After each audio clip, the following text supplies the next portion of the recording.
So కాబట్టి కూర్చున్న వాళ్ళు కూర్చున్న చోట మీకు ఎట్లా కంఫర్టబుల్‌గా ఉంటదో అలాగే కంఫర్టబుల్‌గా కూర్చోండి. కళ్ళు తెరిచే పెట్టండి. పెట్టి ఒక్కసారి నాతో పాటు అందరి ఆలోచన మనసులో చెయ్యండి. నా దగ్గర సమయం అనే ఖజానా ఉన్నది. నిదానంగా ఈ రష్‌లో చేయొద్దు. అంటే మన సంకల్పాల తీవ్రతను తగ్గిస్తున్నాం. తగ్గించినప్పుడు ఏమవుతుందంటే మనశ్శాంతి అనుభవంలోకొస్తుంది. మన నంబర్ ఆఫ్ థాట్స్ ఆలోచనలు పెరిగిపోతే నాకు మనశ్శాంతి లేదు అంటాం. ఆలోచనల తీవ్రత తగ్గిపోతే అశాంతి అనుభవం అయితది. సో కాబట్టి అటెన్షన్ కోసము ఎక్కడున్న వాళ్ళు అక్కడ కంఫర్టబుల్ గానే కూర్చోండి. కూర్చుని కళ్ళు తెరిచే పెట్టండి. తెరిచిపెట్టి అభ్యాసం చేద్దాము. ఎందుకు అన్నది నేను తర్వాత చెప్తాను. సో నా దగ్గర సమయం అనే ఖజానా ఉన్నది.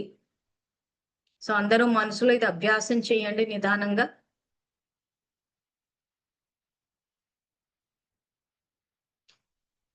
నా దగ్గర సమయం అనే ఖజానా ఉన్నది.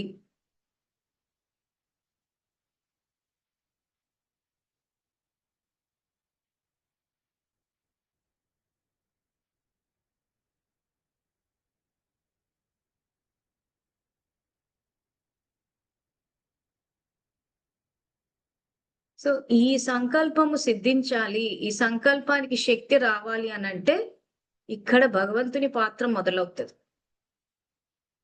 సో భగవంతుని గురించి మనము తెలుసుకునే ముందు అంటే మీకు తెలీదని కాదు.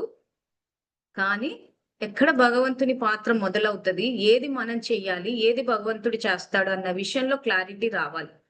ఎందుకంటే చాలా మంది అన్ని భగవంతుడి మీదకి తోసేస్తూ ఉంటారు. ఫైనల్‌గా అక్కడ రిజల్ట్ ఏమి ఉండదు. మళ్ళీ ఆయన నాకేమీ చేయలేదు, నన్ను పట్టించుకోలేదు, నేను ఎన్ని పూజలు చేసినా నాకు రిటర్న్ ఏం రాలేదు, నేను డబ్బులిచ్చాను, వంటలొండి పెట్టాను, అయినా రెస్పాన్స్ లేదు అంటారు.